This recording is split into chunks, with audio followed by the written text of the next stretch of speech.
হাত তুলো। হাত তুলো তো কে কে ডাক্তার ইঞ্জিনিয়ার বড় বড় একটা ডিগ্রি অর্জন করবে, সবাই হতে চাও? কেউ হতে চাও না? কে কে মানুষ হতে চাও? মানুষ কে কে হতে চাও? ধন্যবাদ। কেউ কিন্তু চাইলে ডাক্তার ইঞ্জিনিয়ার হবো, কিন্তু মানুষ হওয়ার কথাটা যখন বললাম সবাই হাত তুলল।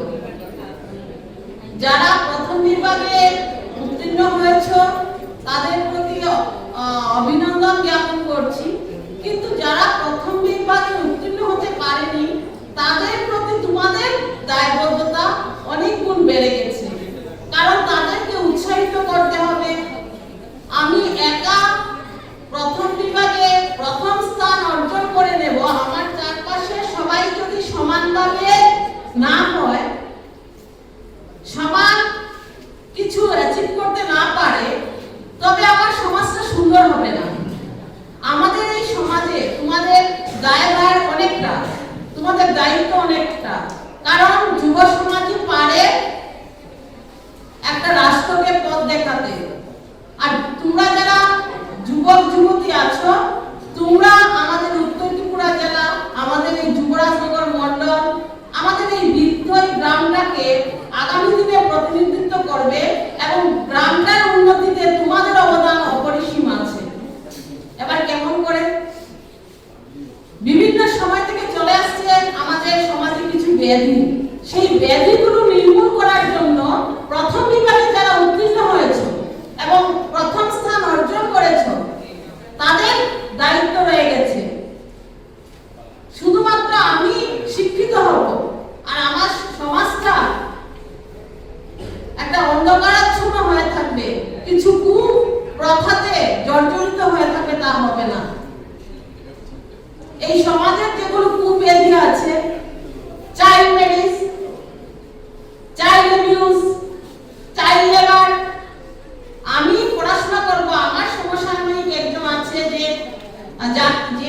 জীবনের স্বপ্ন দেখতে গিয়ে ভুলে গেছে, কোনো কারণে, আর্থিক অসচ্ছলতার কারণ হতে পারে, সামাজিকভাবে কিছু হতে পারে, তার জন্য তোমাদের এগিয়ে আসার আমরা অনুরোধ রাখবো। কারণ আমরা বলি ইউথ ক্যান লিড, একটা সমাজকে এই যুব সমাজই পথ দেখাতে পারে, তাই তোমাদের প্রয়োজন। ভালো লাগছে না, আপনারা হাসছেন ঠিক আছে, কিন্তু আমি বুঝতে পারছি যে অনেকের ভালো লাগছে না। আমি বিশেষ কিছু বলবো না, যেহেতু আনন্দের বিষয় যে একটা নামকরা স্কুল, আমরা যখনই এই সাব ডিভিশনে তথা উত্তর ত্রিপুরার মধ্যে বিভিন্ন স্কুলের নাম শুনি, তার মধ্যে কিন্তু একটা নামকরা স্কুল হলো বিলথু স্কুল। ভুল বলছি না তো আমি? ছাত্ররা, বিলথু স্কুল নাম করা তো দুটো বিষয়ে নাম করা। একটা বিষয় হলো যে বিলথু স্কুল থেকে ভালো ভালো মানুষ বেরিয়ে গেছে, কারণ দিদি কিছুক্ষণ আগে বলেছেন যে মানুষ কে কে আমরা জীবনে হতে চাই। এই স্কুল থেকে ভালো ভালো মানুষ বেরিয়ে গেছে, বিভিন্ন ডেজিগনেশন তো আছে, ডাক্তার, ইঞ্জিনিয়ার, বিভিন্ন জিনিস আছে, কিন্তু ভালো ভালো মানুষ এই স্কুল থেকে বেরিয়ে গেছে। আরেকটা বিষয়, আমরা এইবার যে রেজাল্টটা হয়েছে, সেই রেজাল্টে একটা জিনিস আমরা এখান থেকেই পরিলক্ষিত করতে পারছি যে ভারতের মাননীয় প্রধানমন্ত্রী সবসময় একটা স্লোগান দেন, বেটি বাঁচাও বেটি পড়াও, দেয় তো?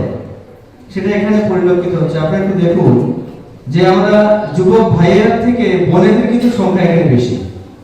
সংখ্যা কি দাদা বোনেদের বেশি এসছে? তো বিলথুই কিন্তু সেটাকে খুব ভালোভাবে স্মরণ করছে। তাই আমি অনুরোধ করবো সবাইকে আমাদের ছোট বোনেদের জন্য, বেটিদের জন্য একটা করতালি দেওয়ার জন্য।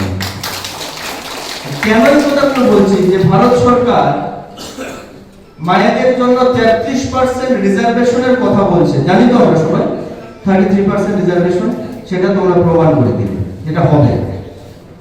আরো যদি প্রমাণ চাই যে ভারতীয় জনতা পার্টি বা বর্তমান সরকার মায়েদেরকে কতটুকু ভালোবাসে, কতটুকু সম্মান করে, তার একটা প্রত্যক্ষ উদাহরণ আমরা দেখতে পাচ্ছি। এই গ্রামের প্রধানকে, এই গ্রামের প্রধান জিবি গোস্বামী, একজন মহিলা, ঠিক আছে? আমরা যদি গ্রামের প্রধান থেকে রাষ্ট্রপতি পর্যন্ত যদি আমরা দেখি, তাহলে দেখবো যে বেশিরভাগ যে সিটগুলো স্কুলগুলো আছে সেখানে কারা আছে? মায়েরা আছে। তার মানে আমরা মায়েদেরকে সব থেকে বেশি আমরা সম্মান করতে ভালোবাসি। ধর্মনগরের এসডিএম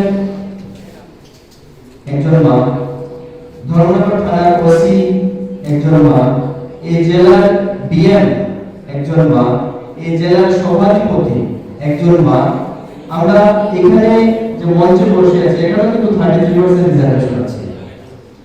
এখানে আমরা তিনজন মা এই মঞ্চে বসে, তার মানে আমরা সর্বপ্রথমে কাকে বেশি ভালোবাসি? মাকে ভালোবাসি। আমরা ভারতীয় জনতা পার্টি যখন কোনো অনুষ্ঠান শুরু করি তখন কিন্তু একজন মায়ের সামনে আমরা প্রদীপ প্রজ্বলন করি, মায়ের চরণে পুষ্প নিবেদন করে আমরা আমাদের অনুষ্ঠান শুরু করি। আমি কেন কথাগুলো বলছি? বর্তমান সমাজে যতটুকু আমরা মায়েদেরকে সম্মান করি, কিন্তু একটা বর্গ আছে যে বর্গ মায়েদেরকে সবসময় কি করে? লাঞ্ছিত করে, বঞ্চিত করে। আর সেই বর্গের মধ্যে কিন্তু আমরা পুরুষরা পড়ি তো। একটু আগে দাদা বলার চেষ্টা করেছেন যে আমরা জীবনে বন্ধু চয়ন করতে বলে বুঝে চয়ন করবো। আমি মায়েদেরকে বলছি, মেয়েদেরকে বলছি, ছেলেদেরকে বলবো না। মেয়েদেরকে বলবো যে জীবনে বন্ধু চয়ন করতে বলে সেটা দেখে জেনে বুঝে চয়ন করবো। আর আরেকটা জিনিস বলবো, সর্বপ্রথমে যদি সব থেকে প্রিয় যদি কাউকে বন্ধু বানাও, মা এবং বাবাকে বানাও। আপনাদের সাংবাদিক বন্ধুদেরকে অসংখ্য ধন্যবাদ। আজকে বিশেষ করে আমাদের যুবরাজনগর মণ্ডলের 48 এবং 49 নং বুথের মোর্চার প্রত্যেক নেতৃত্বরা মিলে বিলতই দ্বাদশ মান বিদ্যালয়ের ছাত্রছাত্রীরা যে মাধ্যমিক এবং উচ্চ মাধ্যমিক পরীক্ষায় উত্তীর্ণ হয়েছেন ওনাদেরকে কৃতি সংবর্ধনা দেওয়ার জন্য আজকের এই মহতি অনুষ্ঠান।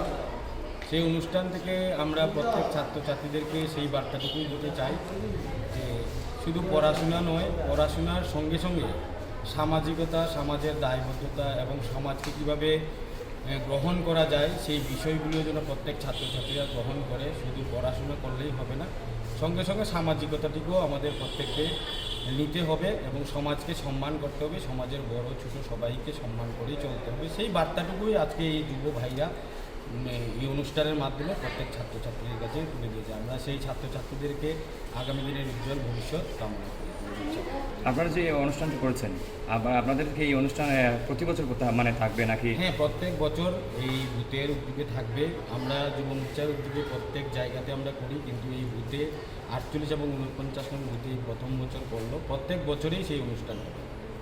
সমগ্র রাজ্য জুড়েই সেই অনুষ্ঠানটি অনুষ্ঠিত হচ্ছে। আমরা দেখবেন নবস্বপ্নের উড়ান বলে আমরা আমাদের রাজ্য সভাপতি শ্রদ্ধেয় সুশান্ত দেব মহোদয় সমগ্র ত্রিপুরা রাজ্য করছেন। আমাদের যুবরাজনগর মণ্ডলও এই মাসেই একটা প্রোগ্রাম হবে নবস্বপ্নের উড়ান, এখনও ডেট ঠিক হয়নি।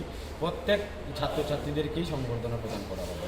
আগামী দিনগুলোতে ছাত্রছাত্রীদের অনুপ্রেরণা দিতে আর কী কর্মসূচি আপনাদের হাতে নিয়ে থাকবে?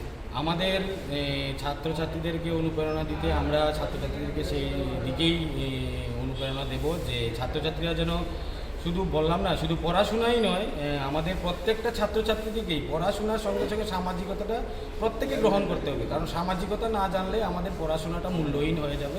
তাই সামাজিকতার সঙ্গে পড়াশোনা সব কিছুই খাপ খেয়ে চলতে হবে, সেটাই আমরা বার্তা দিতে চাই প্রত্যেক ছাত্রছাত্রী।